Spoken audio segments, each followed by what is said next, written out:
right. Welcome, everyone, to the STOA. Today we have a special guest returning. Some call him the most dangerous man on the internet. He's also an enthusiast of Neanderthal brains, the one and only Patrick Ryan. Uh, so I invited Patrick back to the STOA for another Dark STOA type presentation. And he wanted to talk about identity in the digital age with the title Human Weather Applied Psychosecurity. So if you have been to or watched a Dark Stoa before, you know the drill. Patrick will be presenting, then we'll have a Q&A. So pop your question in the chat anytime. And I'll call on you. You can ask your question to Pat. And if you don't want to view on YouTube, indicate that in the chat and I'll read your question on your behalf. So get your cigar out, get some whiskey, and as always, keep it clean in the chats. So Pat, welcome back, and I'm tagging you in. Howdy, folks. Thanks for meeting up on kind of short notice, only about 48 hours when I put the blast out. Good to see there's some enthusiasm in my little part of the internet. For those of you who have been keeping track, I've been talking about identity for as long as Cult State was around, which is 2007. Typically, I give a preamble before I start the show, but I decided to bake the preamble in the show, so I can just get started right now. I'll share a screen. We go slide. Oh, that's the wrong slide. I'm a fool. Let's try it again. All right. Yeah, for those who always wonder why I have the red light, it's a gamer headset, so it's a visual indication that I'm mute. It's actually kind of helpful. Okay, so post-identity is not a philosophical theory. I don't care what the neo-reactionaries say or those weirdos on the internet have to talk about post-identity or a post-truth world or any of this stuff. It's not an apocalypse. It's not the end of the world. It might be for certain financial arrangements, but for the rest of us, it's actually a weather system. So there's no politics, there's no identity, there's nothing. It's just a weather system. And I'll explain what I mean by that as I go through this. So a lot of Dark Stoa covers the idea of identity. And I spend a good chunk of time taking down what you think about identity and say, hey, well, what about this extension? What about this exception? We start with Morality Machine, for those you might remember, where I talk about identity being automated, where identity could be structured in a neural network compliant way to then find patterns within the identity. Then I go to neuromythology, where no matter what your identity is, it's literally not defensible because the vast majority of the components that you may associate with your identity are actually neuromythologies. And these constructs, they pollute a lot of identity space because they're easy to grok and they're easy to defend. And you'll see that a lot of people who really try to double down on identity are really full of these neuromythologies, which makes it non-defensible at all. It's also a battle space. So when autocults come online, and they're coming, when the AIs start seducing you and they start telling you cool things about yourself, there will be multiple AIs fighting for your attention, fighting for your compassion, and most of all, fighting for your resources. So now your identity is the primary battle space in which these AIs are going to do their job. In Gaussian identity, I go over the composability of your identity. So not only are the individual components that make up your identity not defensible, they're also switchable. We can move them around all over the place and come up with a brand new identity. Absurd logic, your identity is a literal cosmic horror. It defies logic by its very nature. This goes into a lot of, this primarily focuses on the flaws of utilitarianism, which is the basis for a lot of Western identity. And I just go into how utilitarianism is actually just a cosmic horror. Igor's one, I come out with the bold claim that the identity is measurable. That's a bold claim, and it took me a long time to figure it all out. Followed up with Igor's 2, where I quite lay out that, yes, I am going to measure your identity now. So all of this preamble is a buildup. The idea is that I'm not just going to dismantle the construct of identity and go after the blue church. I'm going to show you how to do it too. I'm going to show your computers how to do it. And the end result of all this, it's actually genocidal organ. I don't know if you've ever seen genocidal organ. I do recommend it. You can go to this slide and click on that link and it will take you to the movie. Your identity creates mass death. That's the ultimate outcome here. You can't be a student of history and not see the association between genocide and identity. It's always tightly bound together. And that's what genocidal organ is. We'll walk into that in a moment. Okay, so prime posit. There has never been humans on the internet. There will never be humans on the internet. That's a bold claim. That's a crazy claim because here we are as humans on the internet, right? We're doing human interneting right now. And I'm telling you, we're not actually doing it. What's happening is there is a different species we're observing on the internet. It's not Homo sapien. It's a fundamentally different species. So how am I even making this claim? What's my definition of speciation? Well, the common thing that people think about when it comes to speciation is memes. They think, oh, well, the meme, it's viral, it's mutating, it's changing, right? Even the word meme comes from the word gene. So there's a speciation element associated with memes. So one of the criteria for speciation is morphology. So examining physical characteristics. Is the hair this color? Is the ear this way? Is the, all the ways you can determine different birds and fish. That's just mimetic characteristics. This is a green pepe, it could be a purple pepe. Those are different species, right? Reproductive isolation, meaning interbreeding capacity. So a horse and a donkey are different species because the donkey is sterile. They actually can't breed, and so they don't have spawn, right? The analog in meme space is mimetic tribalism. Certain tribes don't interact. They don't actually generate memes.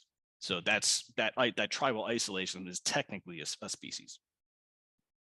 Comparison of DNA, which is genetic analysis, a comparison of RGB, red, green, blue. That's how visual neural networks do it. Ecology is also part of speciation. So habitat, behavior, and distribution, which again is just mimetic tribes. So that's like a real basic understanding of how we can take the concept of a meme as we know it and apply it to speciation. And we see all different variations of different species of pepe that show up, widely blamed meme and basically associated with political pressures that are driving the speciation. But there's another factor that is so abundantly obvious, I'm going to sound incredibly stupid pointing it out. But bear with me, I'm going somewhere with it. The image. The image gets all the praise, gets all the credit. It's like, oh, wow, look at that, right? But the text does all the work. So the idea of like the meme being independent from a text, that's not really easy to do. It has the text. It has the picture. They work in unison, right? So I don't know if I can apply the visual speciation in the same direction as the text speciation. They go two different ways. They're parallel. And the linguistic element of a meme is often ignored in any type of mimetic analysis that I've seen. I'm too busy focusing on the image or trying to categorize the image. So what is the meme actually doing? Here's our average shit poster, and all the memes are trying. We got our favorite interview. We have our Pepe, we have our Soy Jack, and they're all trying. They're all trying to find a way to penetrate this shit poster so that shit poster can then share the meme. That's what we consider to be mimetic virality, that the person goes, oh, I'll share this, right? But there's another factor that's way overlooked when it comes to mimetic virality. Is the person's repeating the meme vocally, textually, linguistically? Are they incorporating the saying of the meme in their space, in their linguistic space? That's often not accounted for. So I decided to account for it.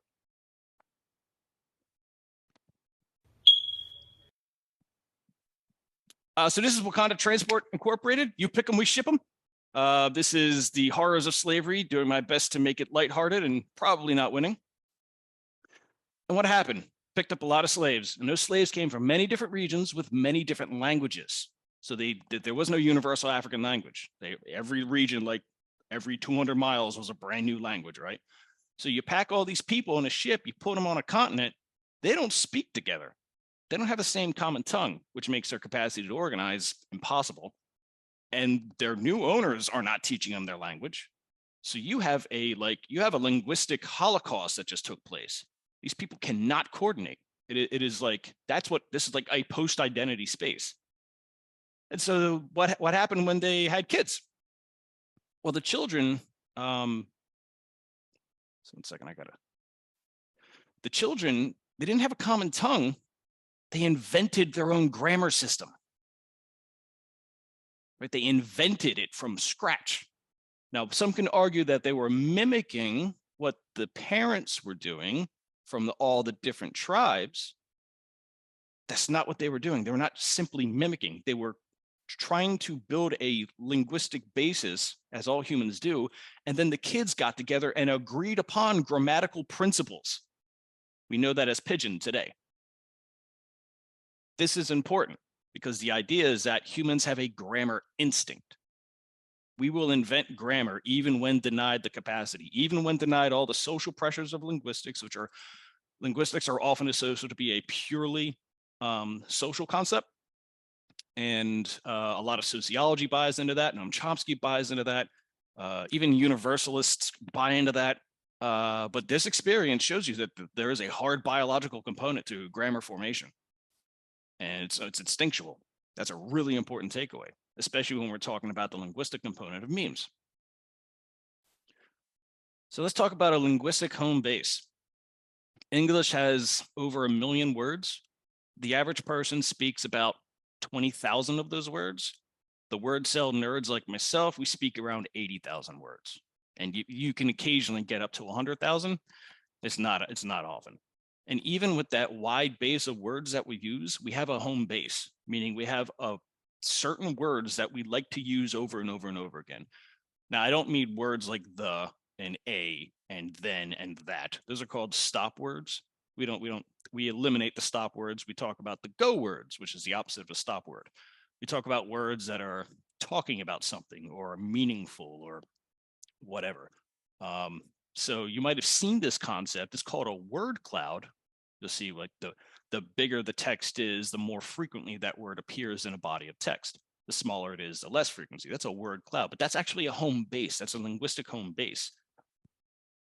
If you capture the entire linguistic lifeline of a person, I can scrape an entire Twitter profile, like dating back to 2007.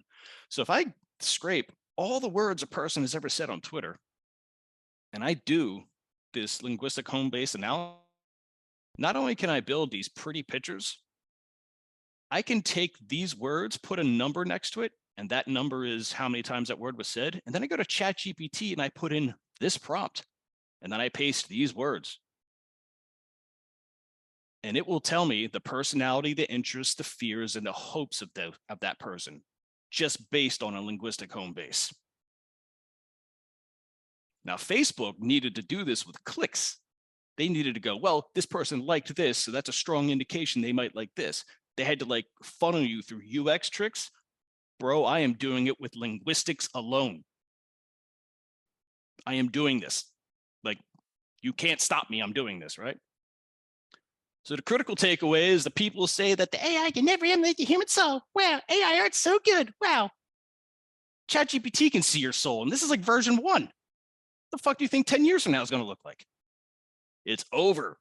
It's over. So now let's take our speciation concept and incorporate text and linguistics. Now we have morphology, which is really a linguistic home-based deviation. So we have our word cloud. And if I measure the changes over time, I can get the morphology over time. I get branches, I get families, I get speciation. And then interbreeding capacity is learning new words. That's what breeding means, is to create new things. So if someone approaches you with words and then you emulate those words, you have an interbreeding capacity now. Comparison of DNA is comparison of linguistic timeline. I'm watching your words mutate over time, just like I would with DNA. And habitat behavior and distribution for ecology is just measurable grammar. I'm measuring your grammar instinct. Your ecology of linguistics is going to be what words you glom onto and what words you eschew. So now the meme isn't just pretty pictures. I'm looking on all the variations of this. Feels good, fam. Feels good, man. .jpg. Feels bad, man. Dem feels, right? I can play this morphology with the word, and I can find that way better than I can find photos, especially when I got ChatGPT looking at your soul. Just to remind you, there has never been humans on the internet. We are seeing an entirely different species. Let me additionally reinforce that point. Homo erectus, the steerable man. I cannot apply the DSM to the humans, the supposed humans I'm seeing on the internet. The DSM fails to predict a single bit of behavior. You might say there's a bunch of narcissism on the internet. That would be a takeaway, but you can't use the DSM to predict it. How are you going to predict it? The only thing that exists are words. You can't do a face-to-face interview with a person in a meaningful way. Yeah, sure, we got audio and video now, and maybe one day haptics and everything, but there's a whole range of things that psychologists need to understand a person enough to diagnose them. If the DSM had their way, I could measure a person for 30 days, and the next 30 days, it's a fundamentally different person. So DSM's out the window. So that means Homo industrious is out the window. No political theory applies to behaviors seen on the internet. That's a huge, that's like heart stopper hearing that, right? Because you might think, well, I'm seeing Republicans here and the liberals there and the racists here and they're here. That's you taking this real world political science concept and attempting to put it on the things you see online. You're not predicting humans. You're not describing humans. You're just taking this thing and you're talking about this linguistic behavior. And you think the linguistic behavior is indicative of something, but it's not. Because if it was, then political theory would be enough to predict everything. And it isn't. No economic theory can predict the behavior seen on the internet. So now greed's out the window. What greed?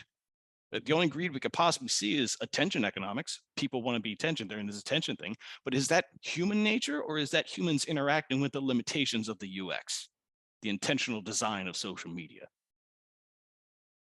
So now our soft sciences, they aren't as hard. They were barely hard enough to begin with in the real world. They're doubly not hard on the internet. So what tools do we need? How do we figure out Homo erectus? You can't reach for the nerds and have them help us, but we need some other tools. We need cybernetics, which isn't robots. I know it's associated with robots, guys. It's not. Cybernetics is the study of systems and how they interact with each other. Cybernetics tells you motives of agents. These agents could be human, they could be non-human, they could be anti-human, unhuman, but it just tells you motives. Arguably, atoms have motives in a cybernetic reveal. Semiotics describes the medium. That's going to be words, emojis, memes. Grammar describes mutation. It's a tough one to wrap your head around because when people think grammar, they think like strict rules, but it's really a mutation scheme. If you try to move between languages, you'll see what I'm talking about. When you do a shift from like German to English, and you know both of those languages well, you will see the grammar. You will account for the grammar mutation. And psychosecurity describes mass. That's a tough one. Let me break it down. The virality of a meme means the meme had high penetration. It had the ability to blow through all your skepticism and had the ability to blow through all your resistance. So your psychosecurity got penetrated. And because of that, the meme now has velocity, has virality. It's gathering mass. So low psychosecurity across a large amount of people means the meme is gathering mass. The speciation is really ripe. It's like fertile soil. This introduces the concept of the grammar field. Patent pending. What we do is we take every bit of text a person has ever written and we organize it sequentially over time. Then we calculate the frequency of go words and organize it as ascending values. Let me show you. This is not a static screen. This is not like a TV from the 80s. From top to bottom, we have our word frequency. It's very small to very big. The brightness of the pixel indicates how far it is from the highest value, normalization. So if something is really white, then it's the same value as the highest value. And if something is black, it's like nowhere near the highest value. And you do from top to bottom, we measure the word frequencies that exist. And then from left to right, we take time. So we say the deep past to now. So as time goes forward, the word frequency behavior changes over time. We're analyzing all the home bases over a time window as we move from left to right. And when you go from look top to bottom, you're seeing the word frequency gradient. Think of like a gradient, right? This is a grammar field. Now, what can I do with a grammar field? Well, this is my base species. This is my static snow species. And then I'm seeing deviations when I'm studying more and more people. Now a cloud species appears and their field looks fundamentally different. I have a new species now. Now a galactic species shows up because it looks like star systems. And then maybe, they're branching in this direction. Maybe something else branches off the base species. Now I have a waveform species. So what I'm having is I'm beginning to identify the actual species that exists on the internet by the only behavior that's actually happening, which is linguistics. So what does this look like? Well, these branches, they create ecosystems where the branches are interacting with each other, right? So we have a grammar field ecosystem 1. It's interacting with another grammar field ecosystem, and there's psychosecurity resistance between that. Same thing is here, same thing is here, same thing is here. And all these ecosystems are interacting with each other with different psychosecurity restraints that inhibit mass accumulation, which in terms of speciation inhibits speciation. That's pretty abstract. Let me flip it on you. Politics says basically neural penetration as authority. And neural penetration could be anything. It could be great stories told about you. It could be fucking stereotypes. Either way, the ecosystem, the grammar field ecosystem, is penetrating the psychosecurity of another ecosystem. So when Democrats want to penetrate the current thing, their psychosecurity hack is humanism. And when current thing wants to hack the Jewish ecosystem, they tune into generational neuroses. When the Jewish ecosystem wants to interact with Democrats, they talk to donorocracy. When they talk the Iberian conspiracy, you can ask me what that means later. They'll talk about tax havens in Ireland. When the Catholic Church wants to penetrate the psychosecurity of the Jewish ecosystem, they'll talk about Jerusalem. All these tactics are formed the same way that roads are formed, or the same way that slime mold goes across a place, and whatever trace of slime mold happens to connect the resources, that folds and the rest of the slime mold disappears. That's how these psychosecurity penetrations occur. And it's by hook or by crook. It's a no rules game. Sometimes it's cruel. Sometimes it's holy. Sometimes it's funny. But whatever works, works, because you're penetrating the psychosecurity of each one of these grammar field ecosystems. Now we can take all these ecosystems and line them up by the hundreds, by the thousands, by the millions. And we're not even talking about identity anymore. We're not even talking about democracy. We are talking about human weather and the turbulence between these ecosystems. And we can measure, oh, this person affects this group and this person, this group, and these, I can see the whole fucking system now. So I have a very porous ecosystem. That's what white means. And I have a very stable ecosystem. That's what black means. And so I can identify who has unstable psychosecurity over time. And if I know that, then I know who to hunt, and I know what to say, and I know what to do. You can check out the GitHub down here. It's a hypercrowd word matrix cluster. You can check out the foundation, the concepts behind psychosecurity, right down here. So we're not talking about politics anymore. We're not talking about identity anymore. We are talking about boring ass numbers. That's it. Your soul is now numbers. You're going to have to do better. Chide. You're going to have to do better. Prime posit. There's never been humans on the internet. There will never be humans on the internet. The only behavior you can observe on the internet are grammar fields. And check out my AU waifu shop. There's funny products over there. You might find it. It's kind of, might buy some stuff. Okay, I went pretty quick on this. It's pretty technical. And I went quick because I want to save time for Q&A. So I'm good.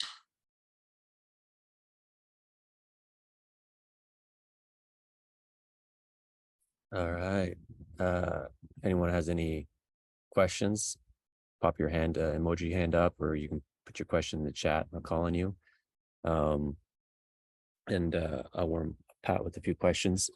How would you tie this into the your last session at the STOA on egregores and autocults?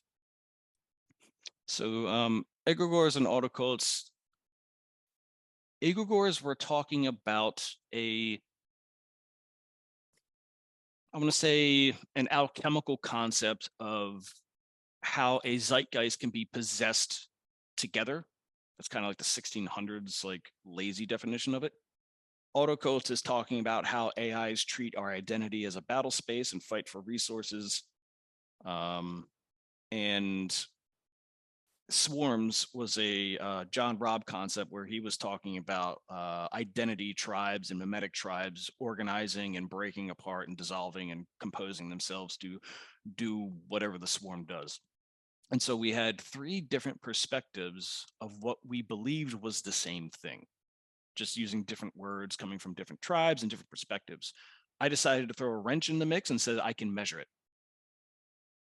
I wanted to actually turn it into something observable, reproducible, and actually put numbers behind it. Because it's one thing to say, okay, well, I think we're seeing this group behavior.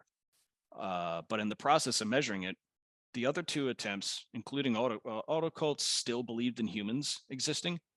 Egregores believe in humans existing, and everything else believed existing. But traditional ways to observe humans, the DSM, politics, economy, I couldn't use any of that to describe a single fucking thing that I was looking at. I had to throw it all out the window like Descartes did with this table of knowledge and just erase everything and say what's actually true. And the only thing that was provable was a grammar field. And so that's the big difference. Where in egregore, I'm struggling to come up with an actual definition that's actually meaningful outside of we all agree we're seeing something here. I decided to say, well, let's measure it. And this is attempt number 5 at measuring.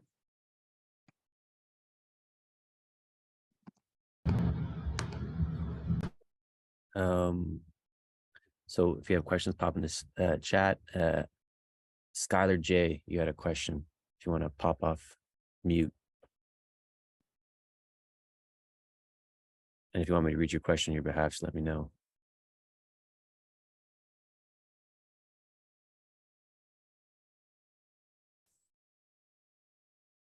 All right, Skylar asked, how do you identify your own psychosecurity weaknesses in real time? Oh,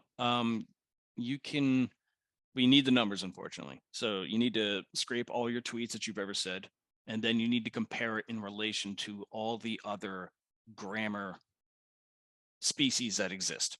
And then you're able to identify what species has influenced you the most. Once you identify that, then you look at all those species and you see who influences them, and then you see what your susceptibility is. It's a 3-step process. You have to go from you to your most immediate influences to who's their most immediate influences.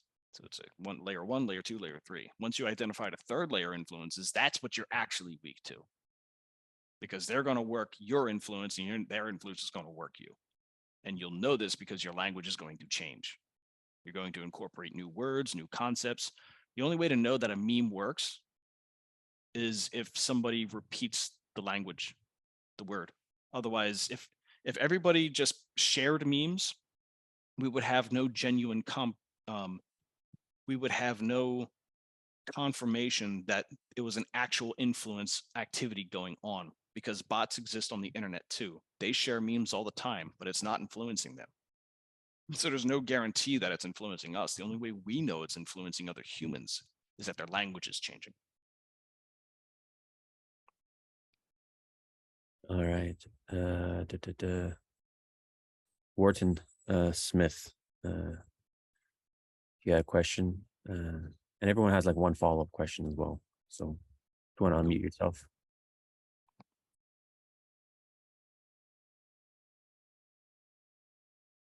Maybe people are shy today to ask their questions, so I'll read it. I'm not persuaded there are no humans on the internet. Can you provide proof for this assertion? Yes. The idea of detecting a human will become impossible as AI gets better. You will not be able to tell the difference between an AI and a human. Maybe 20 years ago, when we were all in chat rooms and all we had was text, we could be reasonably sure that it was mostly humans. But even then, we couldn't be sure that the human was who they said they were. So that 19-year-old female in the chat room probably is an FBI agent, right? So even back then, we couldn't guarantee the human was who they said they were. The next evolution is an obvious one to where we don't know if it's a human now. The AI will give it 3 years. You will not know who's human anymore. And when you accept that principle, the complementary to that principle is that I can't prove humans exist on the internet now. And so instead of waiting 3 years to be forced into that scenario, I've decided, well, when could I ever prove there was humans on the internet? And I had a hard time answering that question. I was like, well, what year could I just like drop and cut the line and say, yep, that's when humans stopped? And I couldn't come up with a year. And so for the sake of extrapolation and simplification of theory, I said I can never do it. So if you can prove humans exist, there's billions of dollars waiting to defeat AI somewhere. All right. Alexander, you had a question. Unmute yourself. Do it, coward.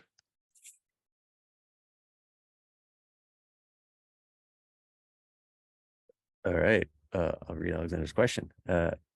If you try different bins, ranges where word frequencies is measured, do grammar field species hold? How much of such patterns are arbitrary measurement noise?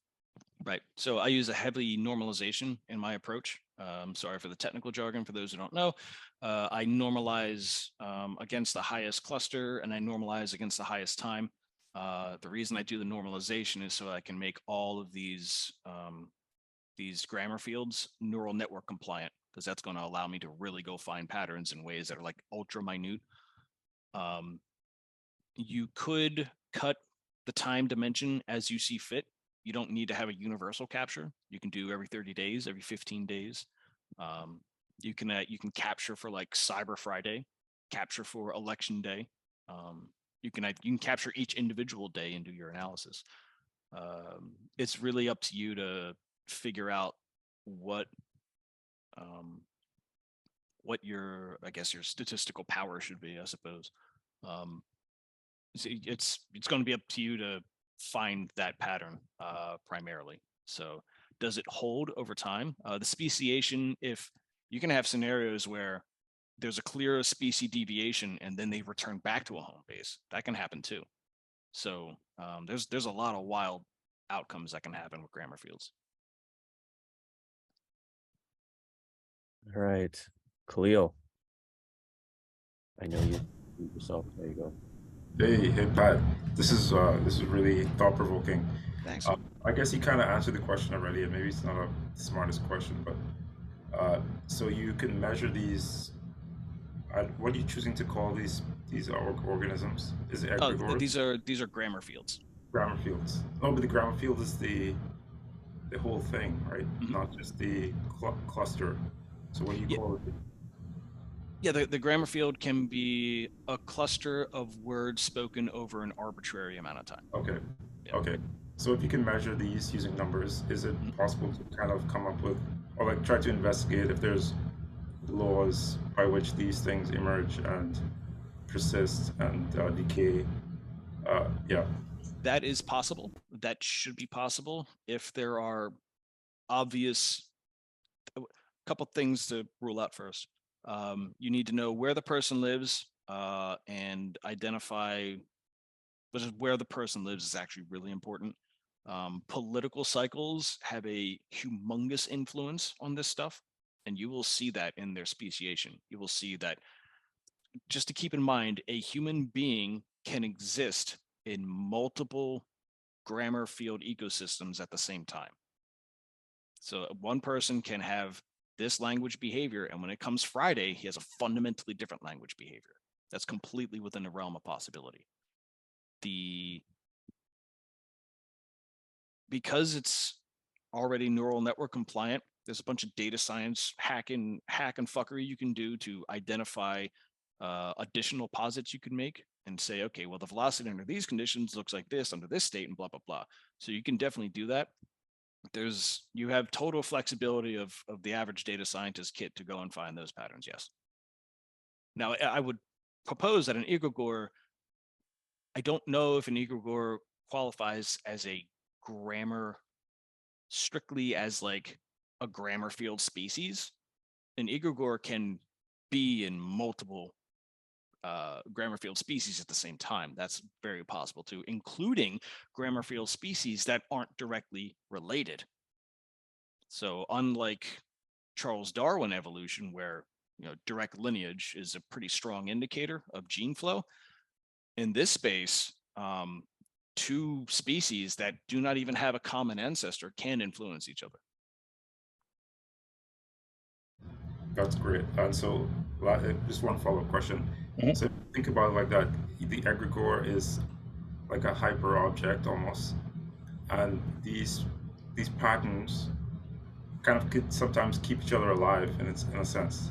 That's right. Have like an equilibrium. Interesting. That's right. Yeah. Yeah. And finding that equilibrium is really vital. Yeah. Because I still think it's a resource game underneath it all. Like I have to prove that though, but that's my hunch.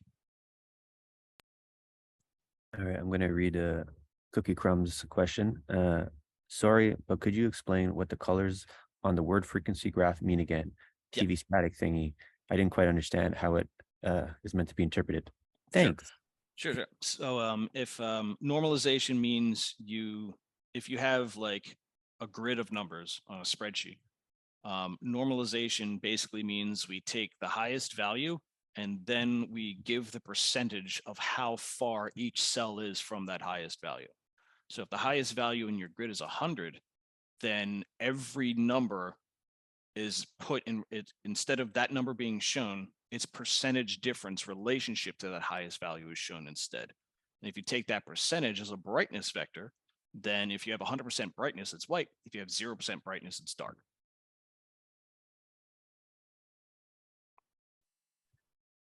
All right. Harley Keen, do you want to read your question? Yeah, sorry. So I think I asked, isn't it easy to spoof tribal jargon on the internet? Yes. Because there's no identity? Yeah, spoofing is feasible. It does happen. But that goes back to Malarian, the butterfly effect. Not the butterfly effect. What do you call it? Where the butterfly will intentionally mutate to carry the features of animals that taste bad. So the predator looks at that and goes, "Oh, that butterfly tastes like shit," even though the butterfly might be delicious. So that's spoofing. We see that spoofing in nature as well.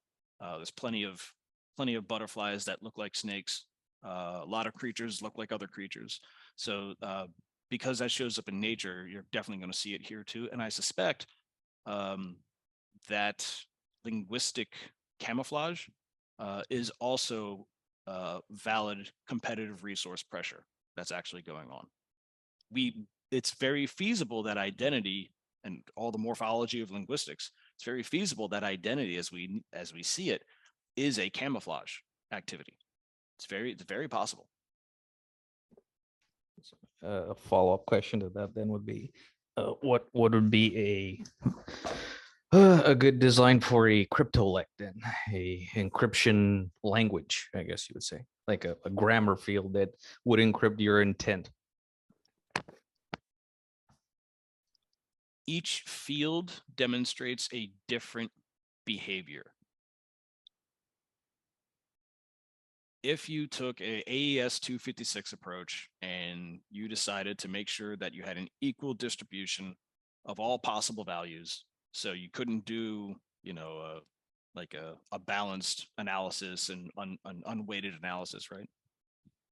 That necessarily won't apply here because every behavior indicates different intentions, different grammar ecosystems, different pressures. So you're better off embracing stego as opposed to encryption in this case. But that goes back to your first question. Right. So like in that case, your encryption would be on the semantic level, not on the grammar level.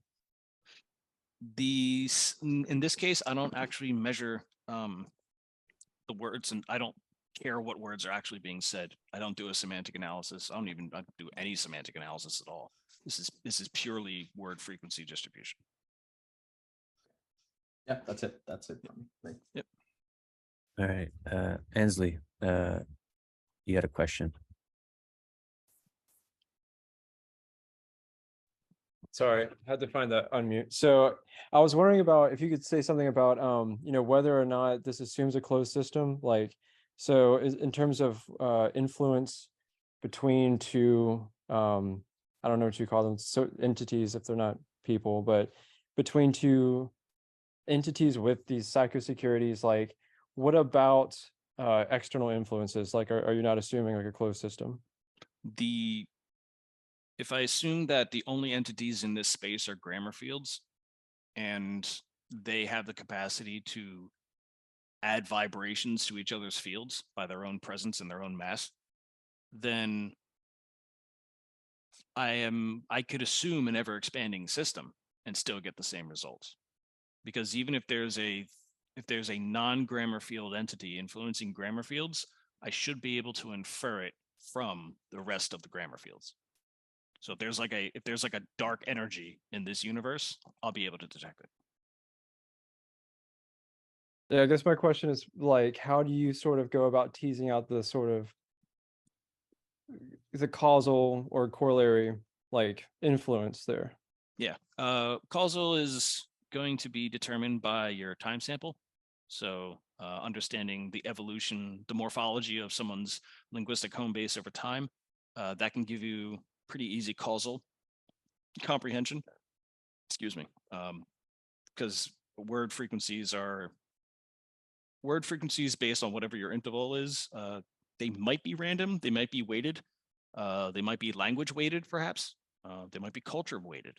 So if someone shows this weighted bias through time, especially like a waveform family, and they shift dramatically, where they're like this, and then they spike on these days, then I'm going to know a causal influence happened. Gotcha. Cool. Yeah, and then I would have to correlate that with everyone else who had a very similar spike, and say, okay, let's reverse engineer that and figure out where that came from. Cool. And then so like the back and forth between two entities, is that, how do you tie them together? Is it through like a reply thread or something? No, I don't measure conversations either. I eliminated as much of the UX as possible because every single social media has their own opinions on how to do that. So the idea of like getting in the nitty gritty and being like, I have to track every conversation, I have to causally build the thing because I'm building a legal proof here. I'm not building legal proof. I'm trying to build a early warning heuristic system that an egregore is underway. It's going on. Holy shit, it's happening. Early warning system. Cool. Well, I appreciate it. Thanks. Yep. Eric, you had a question.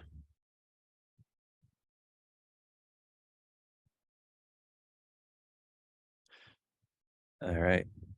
How much of what we read on social media today is AI generated?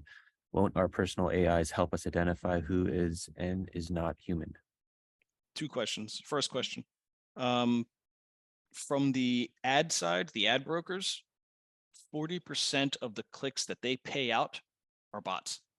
So if you buy like $1,000 in ads on Facebook and 1,000 people click on that, 40% of that 1,000 are not human. That's a guaranteed number. across the board. The click fraud is intense. It's so bad that Google probably will go under. Alphabet will still be fine, but Google will be lucky to survive. This was a long time coming. Everybody saw it inch up. And with the AI, the click fraud is about to get fucking stellar. It's about to go like rocket shaped. So,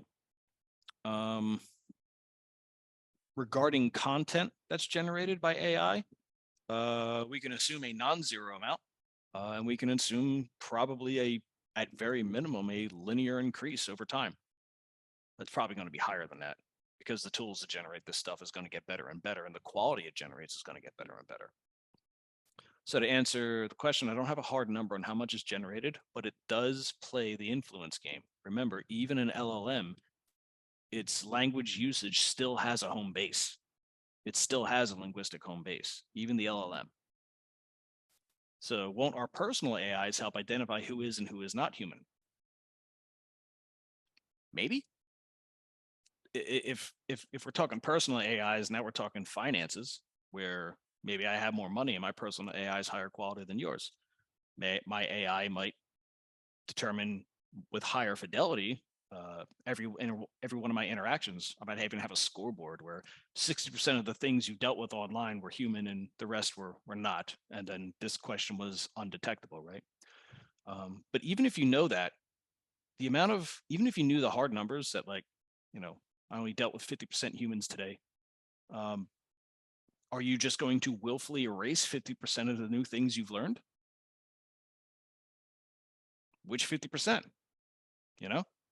So like, even if you have personal AIs helping you and telling you, well, that was disinformation and that was fake, right? I don't have a recycling bin in my brain where I can just like drop the thing into the recycling bin and just say, whoops, I didn't experience that. I didn't feel what I felt when I read that. That didn't happen. I can't actually roll back time. There's no like, the whole disinformation approach is under the illusion that human memory and human experience is like a reversible time behavior. It's just not true. Grammar fields move forward in time. They go up, they go down, but they never go backwards. So even if the personal AI is helping you identify, that's going to do nothing in how the influence operation has already taken hold of you. All right. John, you had a question.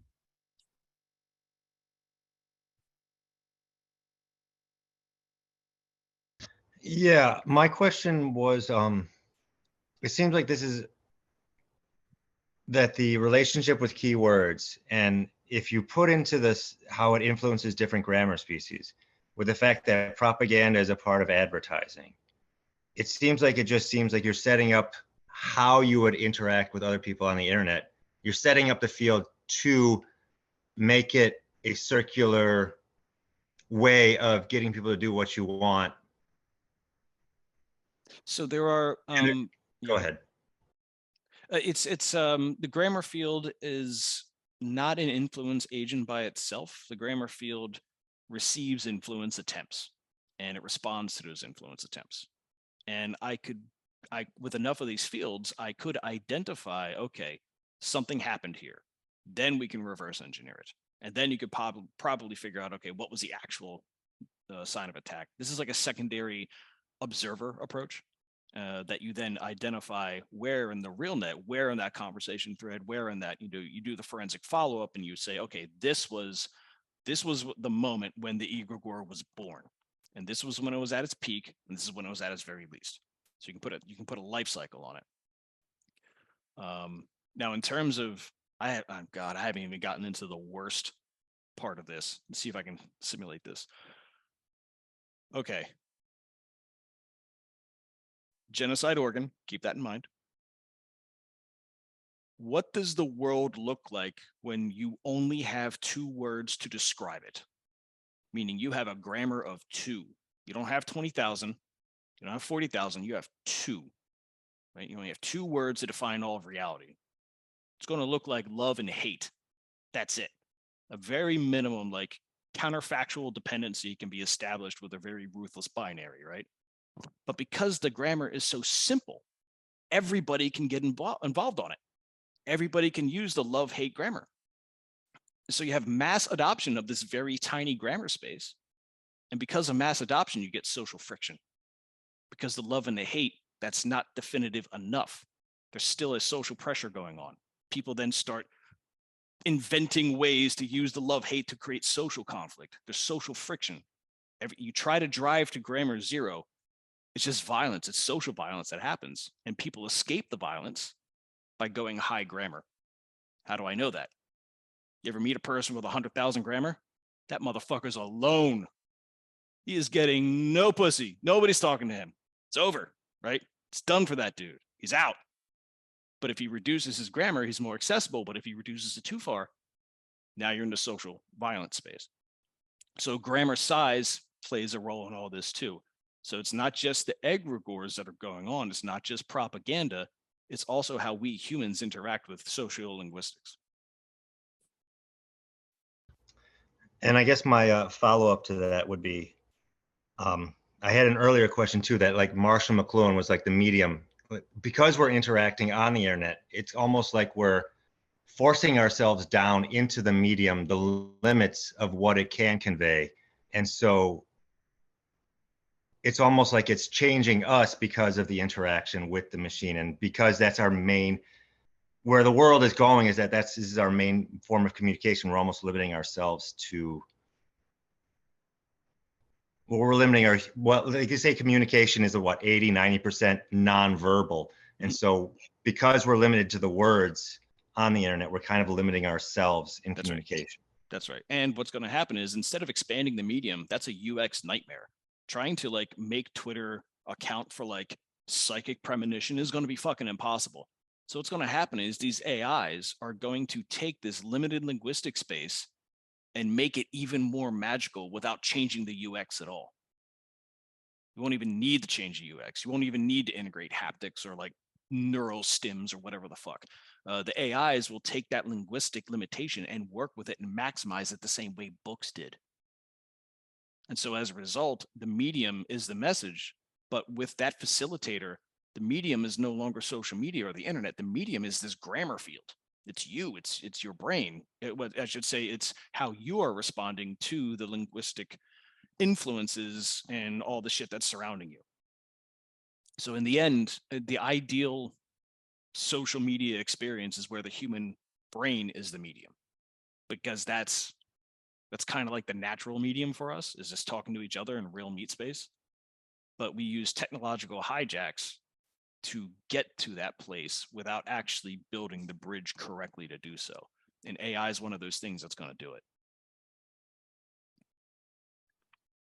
You know, on that question, McLuhan talked about his prediction of a post-literate society. And so I'm curious, the more people are aware of the human weather system, will there be new ways like to evade getting their soul being read, like new ways of communication evolve? Is that or beyond grammar? Yeah, having a human weather system is useful because, let's say you have a wearable device and you're just walking around doing your day and you get boop boop, hey, human weather alert. 5 people you know are currently under the influence of an influence operation and they're fucking losing their mind right now. So you know, keep your distance from them until the weather passes. And then you just avoid the thunderstorm. You just go into shelter. You're like, oh, I don't want to be part of that shit. So now you don't have to block or ban people. You just get early warnings. Be like, yep, Susan lost her mind. All right, give it 30 minutes. Let the rainstorm pass. And then you're not judging the person because how dare you violate my identity? You didn't use the perfect word. Now you're just like, all right, well, she's having a bad day. Fuck it. It's a totally different experience. Cool. So another John had a question. If you want to unmute yourself. So I'm going to assume whoever doesn't unmute themselves is a glowy. That's the No, I'm here. yeah, Got okay. baited, sir. And let me scroll back up to go find my question. And thank you, as always, Patrick, for the chance to just sit here at the campfire and listen to you talk about stuff.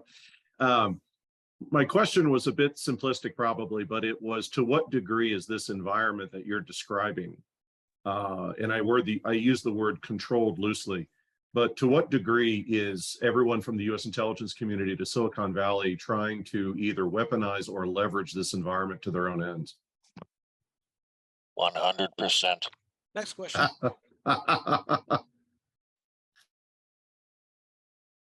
I wish I was lying. Oh, Well, I used to be a defense contractor, and I know the answer, but I was interested to hear what you thought. think Arab Spring, but Yeah. every single day. Think Arab Spring contending against Europe Spring, contending against Ghana Spring, contending against Japan Spring, and it's all happening at the same time. It's creating a grammar field ecosystem. Is there any source out there that you're aware of that could, and again, forgive the simplistic way of looking at it, but is there any source out there that can enable someone to understand who the players are in that ecosystem? Yeah, Google was instrumental in Arab Spring for a long time. You want to look at the career of a guy named Jared Cohen. He was the architect behind a lot of that. And he was paired up with the usual suspects, Georgetown and, military academia and stuff like that. And they were very big into using semiotics and Internet in a Suitcase, which I always thought was a ridiculous cover story. But if you move into a nation and you capture its telecom, you control what people see precisely down to the meme, which means you can choose like, well, these people are deprived of information. I can tell them whatever I want, and you radicalize them. And now you don't need to pay contractors. You don't need to send people into a nation. You just take the standing population there, change how they perceive reality, and off they go. That's genocidal organ. That's the premise of genocidal organ.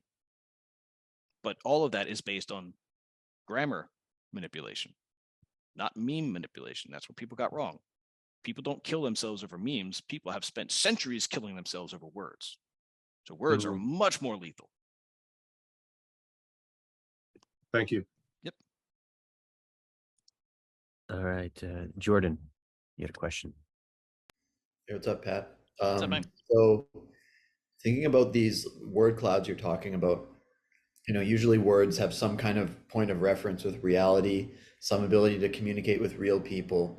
But as the internet's, the people on the internet are just more and more just AIs and indiscernible from actual people, can these symbols and the networks of these symbols have some kind of escape velocity from reality where it's just word clouds maximizing against each other, and eventually the symbols are not even discernible by people at all, and then you just have a bunch of shit happening online. You go online, it doesn't make sense, you go offline. The AIs are online communicating with each other, and they no longer care if they influence you or not, because they're not discerning between you and AIs either. That's a good escalation. I agree with that. In fact, if you want to see an example of that in action, just like load up some like extremely popular Twitch person and go read their chat and do your fucking best to keep up with that. Shit's a waterfall of nonsense, bro. It's just like, Yeah, like, what the fuck is happening? And everyone's like, yeah, I love this shit. Like, it's like, this is the craziest thing I've ever experienced so far. And yeah, when you're playing like these volume games, maybe the volume games where the AIs are trying to steer the larger volume of distribution along those lines, you get all these different vectors at the same time. You still get the influence operations on core individuals who are powerful in the node of the web. You'll have people trying to play the larger flow of some higher pattern. Think of it like the stock market. When people invest in a stock market, there's a million reasons they can invest in it. They can say, well, I believe in the CEO. I believe in this vision. I believe in the board. I believe in the regulatory advantage. I believe in the technological advantage. Those 5 things have nothing in common at all. They're 5 individually isolated factors that determine why you invest in a company. We take this concept and we apply it to AIs. Why do they invest in a conversation? Same thing. They're going to have a multitude of factors that they get to pick from based on whoever the fuck programmed them, basically. They're going to no different than any type of algorithm trading, except that the algorithms will be working us. They're already working us, but with the AIs, they're going to work us, and it's going to look like us. In the event that these mass like nonsense feeds, Twitch stuff, that's just like let's say I invest in a company because I believe in its commodity flow. It's pushing Yeah. 600 million units a month, right? That's the same. It's the same principle. Yeah, it's interesting. I was looking at ChatGPT when students use it to write essays. There are no tools that can detect it, and like ChatGPT can't tell if it's written by a person or ChatGPT. And so the question is, well, what happens if the AIs are trying to maximize for like an attention economy, but the attention isn't even necessarily people anymore? Right. Yeah. It's so in in advanced AI warfare, what happens is the AIs don't even see people anymore. What they see is like when they look at humans, it's no different than us looking at soil and trying to figure out how plants grow. Right. Right. It's the same type of perspective. And so the AIs will be fighting each other through us without ever knowing that each other exist. Yeah, it's very Because strange. they can't see each other. All they can see are grammar fields. And Wild stuff. they can infer each other through the grammar field, just like a black hole will warp space. An AI will warp these grammar fields in the same fashion. And that's how you classify these AI conflicts.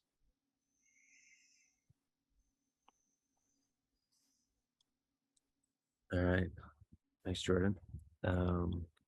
Leslie, you had a question. Can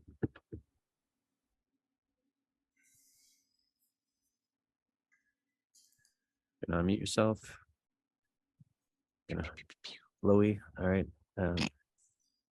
I suppose that grammar field ecosystems may not be as easily mapped to existing political, ideological, or mimetic tribes. With that said, have you identified, modeled, or predicted any entire ecosystems out in the wild, or are there interactions between one another? Yes, that's a fantastic insight. They are not going to map. If I said the egregore of the DNC is this, I couldn't say that because I need to, like, the DNC is made up of piles of different interests, of various different influences. What I can tell you is what grammar fields are involved in this space because they're moving at the same time, they're being influenced at the same time. I can tell you what grammar fields are the most susceptible to a political ideology and its particular cohorts. But I couldn't say that these grammar fields are definitely members of that political tribe. Second part of that question? All right. Second part. With Sure, that said, have you identified, modeled, or predicted an entire ecosystem Yes, of the I wild? am still in the middle of doing that. The AI lab. If anybody knows how to, turn off like a fan, like these server racks, they just put the fan on and just blast it 100%. It's loud as shit. I have 10 of these things. I'll go deaf walking in that room. If anybody knows how to like turn these things off, just send me a message, please, so I can get this fucking AI lab up. Like BIOS won't let me do it. I can't get into the panel. I'll walk you through the whole technical shit show. Short answer is I'm trying. I'm trying to figure this out. All right. Color tree. You got a question? Do you want to unmute yourself? Yeah, can you hear me? Yep. What's up, man? Hey, so yeah, I had a question about how if you differentiate the soul from like the psyche or the individual, like the personality. And there's two applications that I'm thinking of that. Like you have like trauma, near-death experiences, like religious experiences, and like especially like, you know, for example, like the New Testament, other religious texts are filled with examples of people like, you know, for example, Paul from the New Testament was just like murdering tons of Christians. The Jews loved him, and then just bam, something happens, and then he is willing to flip sides and die for it, and then a religion gets founded around it. And then another example in like a more practical area, in like the intelligence area, is, you know, people might have a personality, but like, you know, through trauma-based mind control, that sort of stuff, they can make, you know, 13,000 boxing reprobates that they don't even have control over their own personalities, and they respond differently to drugs. They have different physical characteristics. Yeah. I'm just wondering if you think that how that's yeah. So that's the words soul, psyche, and personality is very common vernacular, and we could probably talk about the Venn diagram between each. What I would like to envision is that all of those features, what we call a personality, the grammar field will show us the linguistic expression of it, but only the linguistic expression of it. If they are dancers, I'm not going to see it. If they're mute, I'm not going to see it.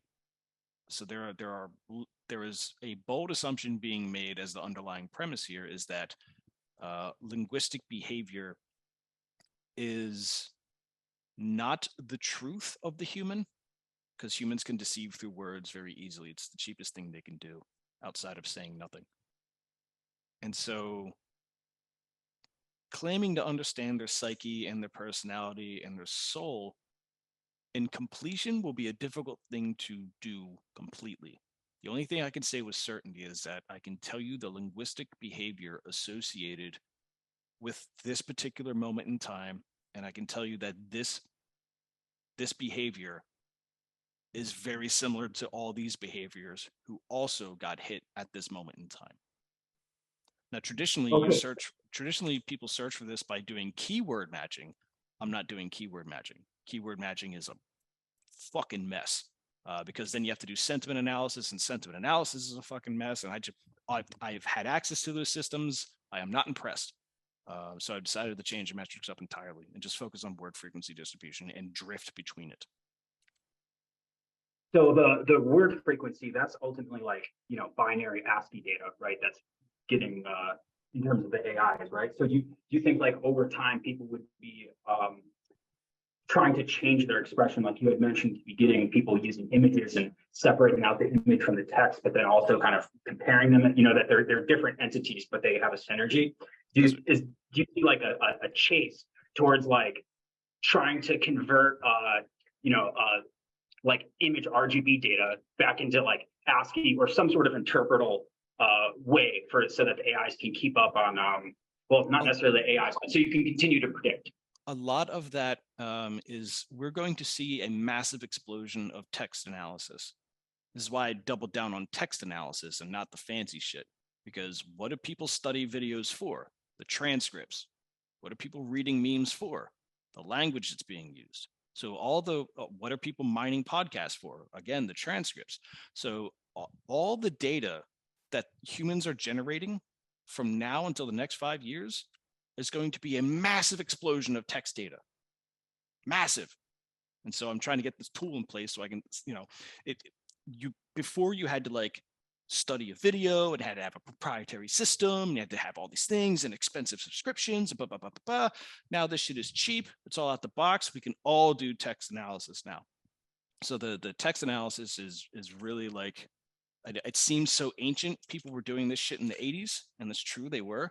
It seems like I'm barking up the wrong tree, but if I think I'm right. I think there's going to be a massive text analysis capacity soon. So that's kind of why I'm focusing on word frequency. I would, it sounds like they're going to move towards like, or generally it would move towards like a universal language. Like that's as far as like from a machine or binary or way to represent it. I could give you I could paint a picture where a universal language will not be agreed upon by decree or culture, but the AIs will form a universal translator by default. They will be able to translate between cultures. They will be able to translate between language and identities. It's going to be seamlessly. There will be a scenario where I could be talking to a Democrat through an AI, and it's automatically translating my meaning to this Democrat in the words they prefer. And then they're responding back to me, and we're best friends because we're using the words we want, but the AIs are doing it for us, and we don't even fucking know. That's a completely possible future. So that's kind of what universal translation looks like. Thank you. Yeah, that's sort of what I was thinking from the AI, from the mediator's perspective, the one who's capturing all of this. Thanks. Yep. Some Star Trek shit. Yeah. Cool. Nobody gets banned in the future. Everybody agrees, even though they all hate each other. It's going to be ridiculous. YOLO economics. You had a question?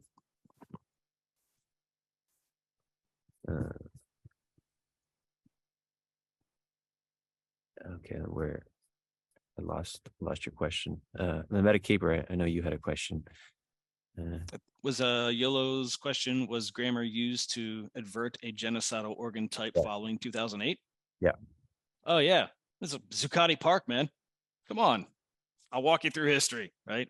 So here we go. Market crash 2008. I almost went to Goldman Sachs with a baseball bat and just tried to kneecap everyone in the building. I was a wild person back then, and I didn't go. And what ended up happening was all the people who were just fed up with the banks just showed up there, and they were ready to just be a menace. And then they started rolling out the progressive stack, playing language games, doing all these things, mitigating these people from a language space alone. And we're still dealing with the fallout of that because it was effective. So yes, they got genocidal organ for sure. All right. Metacaper. Yeah, can you hear me? Yep. Okay. Pat, you described grammar fields as penetrating each other's psychosecurity slowly by osmosis, but the other possibility is that they penetrate each other covertly and then replicate like a virus. Mhm. Can we measure the immune responses of Yes. grammar fields? Yes, we can. Yep. Yes, we can. Okay. Yep. Human weather will show you that this particular ecosystem is porous and the other one is very, very stable. So I'd imagine let's take the Amish. They're not learning new words very often, right? So they have a very, very stable grammar field space, grammar field ecosystem. And so you could prompt the Amish grammar field with like a contaminant, and then you could measure how it reacts, the immune response. That's right. So if I can identify everybody who had the Amish grammar field behavior, then I can identify these candidates and say, let's introduce this word, and we'll see what the pushback looks like, how it affects the cluster count, and how it affects it over time. And you can start mapping immuno responses that AI is absolutely going to pick up on. Yes, that's correct. Right. So I guess a quick follow-up question or comment is like, I mean, that enables, you could have mimetic gain of function research essentially, right? Immune response is one of the more important things for gain of function. I mean, you could also measure pure virality and that sort of thing, but yeah, if you have a countervailing force that you're testing against to get efficiency, you may get gain of function. Keep in mind, I'm always skeptical of the virality analog, because viruses, by and large, when they deal with biology, they rarely cross animals. So they have a structural like dependency. Yeah, zoonosis is a thing. I get that. And when they do cross animals, it's pretty bad. But for the most part, they don't. And that implies that they have like a structure, a biological structure preference. I don't know if I can identify like grammar organs or like grammar bone structures. Maybe there are these structures that exist in a grammar field, and perhaps if you target them, you do get the gain of function capacity. That is a possibility, yes. yeah, interesting.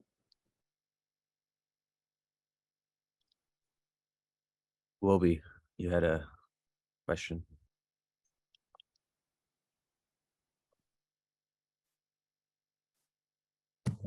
Yes. My question was, considering that like the x-axis of the grammar field is time, and the y-axis is like the word frequency. Does a white tile always signal a porous ecosystem, or only if it changes from black to white over time? Right. So the grammar field itself represents the X and Y dimensions you described apply to a grammar field. A grammar ecosystem is all of the species that evolve, all the different types of grammar fields that exist. And so in there, we can then compare, when we try to do a psychosecurity influence in that species tree, how much of the species tree responds to that particular pressure. That determines the psychosecurity of that ecosystem. Because we're not just hitting the individual, we're hitting all of the relationships, all the species that exist in that ecosystem. And that determines the porousness. So if I have a word and it hits every species in that ecosystem, then holy shit, you're super porous. But if it climbs up the tree and it stops here, it skips here, it's fragmented, then you're much more stable.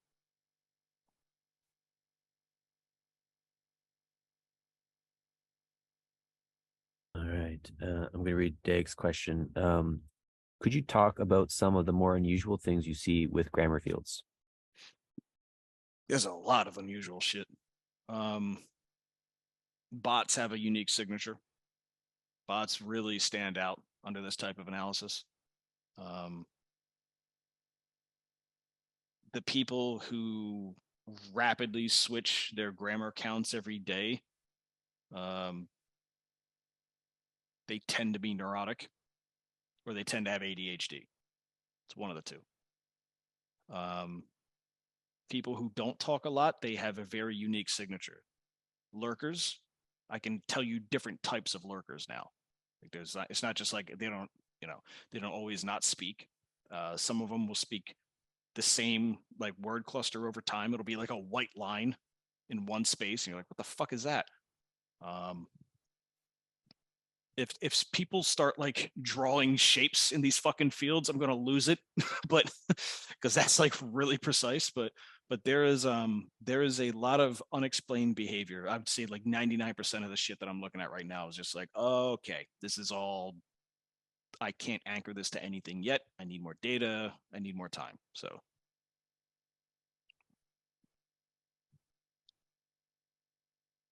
All right. Who's next?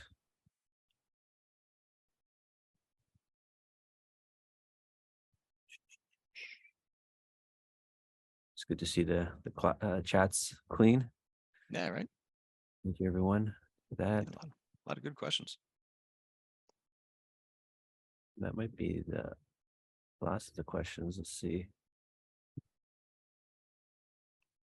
Someone has their hands up. Victor. That'll be Victor. Cool. Yeah, thank you. I was just curious.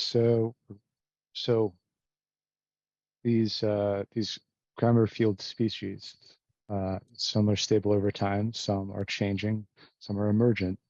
I was curious, like which ones have your eyes and why?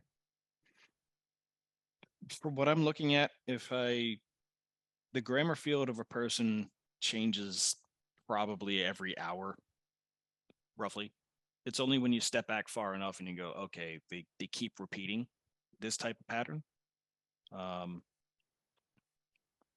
There are some basic examples that I'm really mining. So for example, I'm categorizing people in who I agree with and who I disagree with. I'm creating lists of both, and I am mining the tweet accounts of each of these people. And because I instinctively know my relationship with each of these people. So this is kind of like an anecdotal test that I'm engaging in, where I can see, okay, what grammar am I hating the person's content, or am I hating their grammar field, the shape of their grammar field? It might not be their content at all. It just I might have a visceral reaction against their grammar field, which then is an interesting thing to sense. So how the fuck am I sensing a grammar field? It's like, wait, what? So if it turns out that the people that I really want to go after and like do OSINT on because they're fucking dickheads, it wasn't the words that made me do that made me feel that way. It might have been the shape of their grammar fields. And if that's true, then oh my God, that's a much deeper conversation. Which then to answer your question is, my brain would be the one that I would be focused on, because that's the one I know very well. Once I build a basis off of that, then I can expand it to other people. All right, Charles, you had a question. Yes. Hello, everyone. Hi, Pat. Hey, Charles. Good to see you. Good to see you again. So you have to forgive me. I'm a little bit still trying to catch up because I just came from the border and it's like 3 o'clock in the morning. Mhm. But my question was, so first of all, thank you for an extremely fascinating talk. And my question was, have you been able to observe any kind of underlying patterns in grammar fields? And to give you an analogy, like you know what a Galton board is? You know, we have those pins in a piece of wood or like a pachinko, and you put the marbles through, and it always turns into a bell curve. Right, right. Or like, because I was working on, I'm doing these things with drones, and I'm thinking about using biological ion channels, which are kind of like transistors in a biological level, and so they're logic gates, and you have like and, or, and not, and then the question is, where does the truth table come from? Where does the bell curve come from? Right, So right. they're generic laws that are like, they're also a mystery in biology. So this is, I think, Stuart Kaufman or something. So there's guys who've already been worked on this much better than I am. I still have a difficulty formulating the question. But have you been able to recognize patterns or laws within grammar fields? Yeah, at the very minimum, I'm always keeping my eye open for a natural curve because a lot of physical phenomenon follows that principle. Haven't found it yet. So I have not even begun to find those types of natural laws yet. Even if I did find it, it would be a hunch at tops. I just don't have the sample size that's big enough yet. Yeah. So yeah. And so how will you? How are you going to be able to? So you're going to be able to predict the weather, but can you change the weather? Can you influence the weather? Can you if I can seed clouds? If I can identify that a change is coming, Yeah. I can identify. Excuse me. I can identify who's the most likely to be impacted, and yeah, that would change a lot. The moment saying the right word at the right time would make a difference, or exposing the right grammar field to the right stimulus. Right. And so once I can identify who is ultra sensitive at any given time, I can say who's very porous, who's not, and who are they most porous to. I'll be able to answer those questions. We're hunting dark causality. Yeah. This is dark causality at this time. I'm trying to find causality in here somewhere. Yeah, very cool. And then the other thing is with the genocidal organ. I just wanted to know that is that the anime movie? Because I only know the anime movie. Okay, cool. Yeah. I just wanted to know that there wasn't like a technical term that it actually referred to in linguistics, or that there's a. Well, it's mostly about linguistics. There's a manga, there's a book. Basically, for those who don't know it, when civil wars happen, contemporary education tells us the Civil War happened because of failures in state policy. It happened because the leader was bad. They didn't democracy hard enough. They didn't care about their persecuted people enough. This is the contemporary way of framing why civilizations go down. Maybe they didn't do inflation. But the premise of genocidal organ says that what if genocide was a biological instinct and it could be triggered linguistically, and we developed this behavior as part of our own survival? It asks all these questions, and then it proceeds to literally show you how to conduct genocides using nothing but words. And it's just like, it's just like, whoa. The idea of genocide being a biological response, it's an organ that if you poke, you have a, ooh, boy, that's a wild, dangerous way of thinking. You know, it's triggered by words. A good chunk of genocides are triggered by words. Oh, can I have a follow-up, Pat? Sure. So I don't know if you're aware, there's a French book that came out called, let me translate. It's the Conspiratorial Manifest. It's from the left, and I just got a copy of it. I haven't finished reading it, but like it's in response to the Corona regime and the Corona lockdowns, and it's like the only real critique. And one of the main points of it, it goes throughout history, and it says that there's never been a revolution or civil war from the bottom. It's always been one oligarchy against another oligarchy. There's only one exception, and that's Haiti. Haiti's the only exception. Everything else has been exactly that. There's Which actually part of Haiti, the revolution when they against, overthrew the French. Yeah. when they overthrew the French. Yeah. There's actually a good technical question. Khalil asked, why not word embeddings? Too much compute. LLMs have a very specific way of operating. And even if I put word embeddings in there, yes, I mentioned earlier that an LLM is going to have a grammar field signature, and it's going to be obvious, or at least I should say obvious. It's going to be very peculiar to that type of LLM. I will be monitoring output of that to see what the grammar fields it produces and see if there's any patterns there. I suspect there will be, but I also have to measure humans, and I can't. If for me to do a word embed on a human, I have to break their psychosecurity space, and actually embed the word in them. So.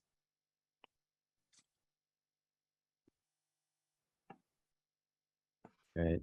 Thanks, Charles. Sure, no problem. Thanks, everybody. Yeah. Thanks. All right. Freedom. You have a question? Hey, Pat, what's going on, man?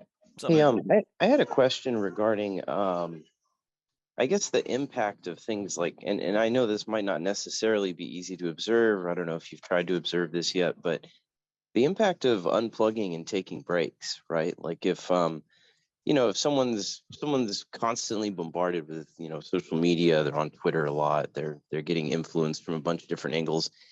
What happens if that person is, like, let's say you go on a vacation and you're traveling Europe for like 3 weeks with your family or something, and you're just not really on social media at all. You're just too busy, got a lot going on.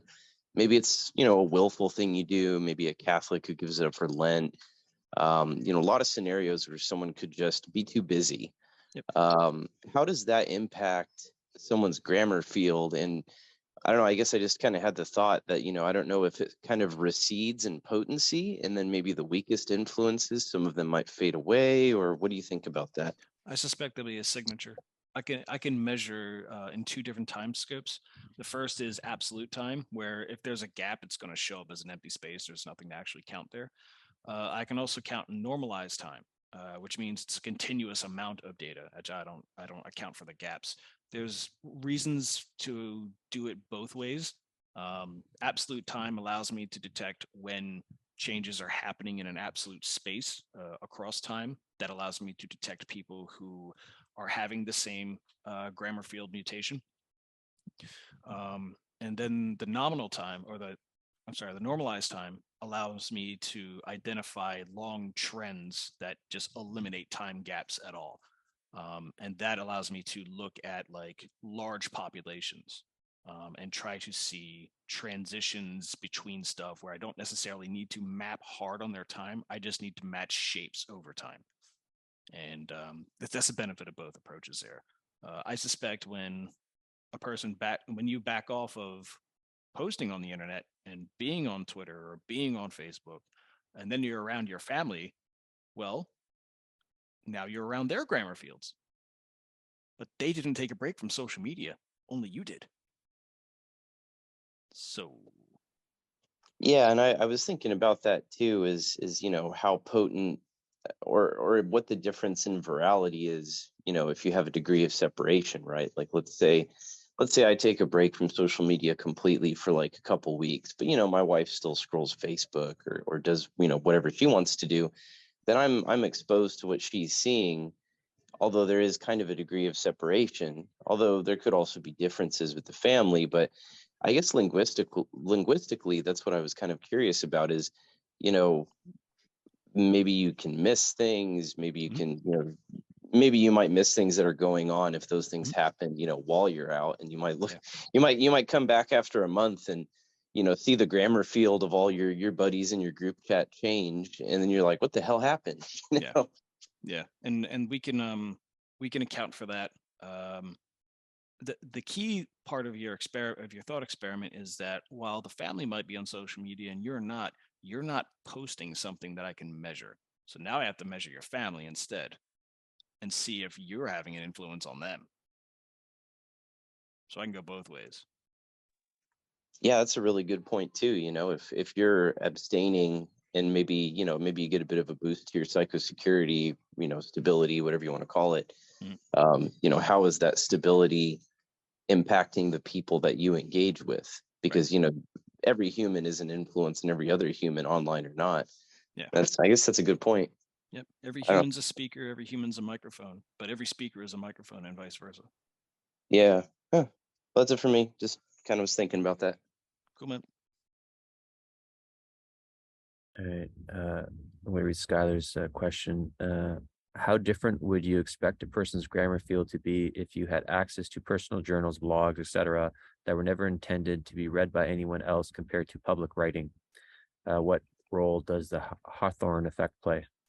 First thing I would do is measure the evolutionary difference between the private writing and the public writing. It's the first step I would do. I would see if there's any family evolution that takes place there. And then I would compare the trees, because what a person writes online and what a person writes in an email, what a person writes privately, if you did a semantic if you did a sentiment semantic analysis, you will only figure out differences in words, but I don't account for differences in words. I only count about word frequency distribution. If a person is showing a different word frequency distribution in private versus public, that's really interesting. Because it should stand to reason that, well, shouldn't we always have the same word frequency distribution in every medium that we approach? I have a strong suspicion the answer is no. But why is the answer no? I don't know.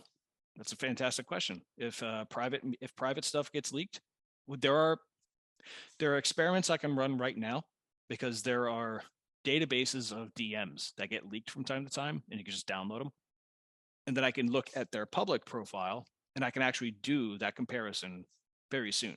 And I can come back to you and tell you, like, yep, they do have they have a distinct difference. In fact, that's pretty interesting.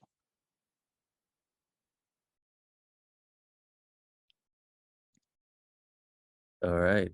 I think that brings us to the end of the questions. Any final questions? Anyone can raise We're your. implementing a new thing over here in Dark Stoa. The final question is up. You must all fight to the death, and then whoever survives gets to ask it. We could bring Key back. Remember Key? Bring Key back. Make Key great again. Hashtag. I miss her. Cool. Anything you'd like to leave us with, Pat? Yeah. Any thoughts or?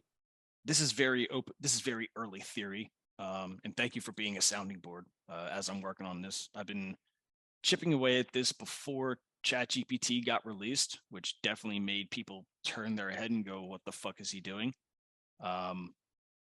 Dark Stoa boxing match. I firmly believe that we are going to see an explosion in text analysis. And while this is an ancient technology and natural language processing kits exist everywhere, we're about to see a glorious return of it. And social media is no longer going to have a monopoly on that linguistic analysis. It's not. AIs are going to get damn close. Private messages, chat rooms, IoT, these are all potential text sources now. So the patterns I see, I need to now normalize and rule out and go, was that just a byproduct of Twitter's structure and their rules? It's only 140 words per tweet, right? Versus examining Medium. Now you got the whole fucking blog you can post, right? So you get fundamentally different things. But I think social media is going to lose its monopoly on analyzable text. And I think a whole scattered system of sources between video and audio transcription is just going to flood the space. And we're going to have to make cohesive arguments and discussions about the behavior we see. You can't engage in wholesale censorship like the Europeans want to do and the UN wants to do. You can't engage in wholesale censorship if you're dealing with a fragmented space of text analysis. It's very easy to do when you have Facebook, and it's like, we have one monolith and we control every single thing on it. We know all the psychology and it's one thing and blah, blah, blah, blah, blah, right? It's easy to conduct censorship then. It's much harder to have a consistent, scientifically sound policy when my speech patterns on an IoT cloud are fundamentally different than what I say on Clubhouse, or fundamentally different than what my DMs are. It's much harder to have a consistent censorship policy then. So I intend to be a real pain in the ass about this, and I'm going to put in the work. So it's an open source project. Please feel free. Jump in there, ask questions. Shit, in fact, I'm going to answer all these questions I didn't ask here. I didn't answer here, and I'll probably answer them on Twitter or something. All right, beautiful. Yeah, thank you, Pat, for coming back. Always a good time at Dark Stoa. And thank you, everyone, for the excellent questions. You can check out more of Pat. I guess check out his Twitter, and then you can check out upcoming events at the Stoa at thestoa.ca. That being said, everyone, thanks so much for coming out to the Stoa today. See you, folks. Have a good one.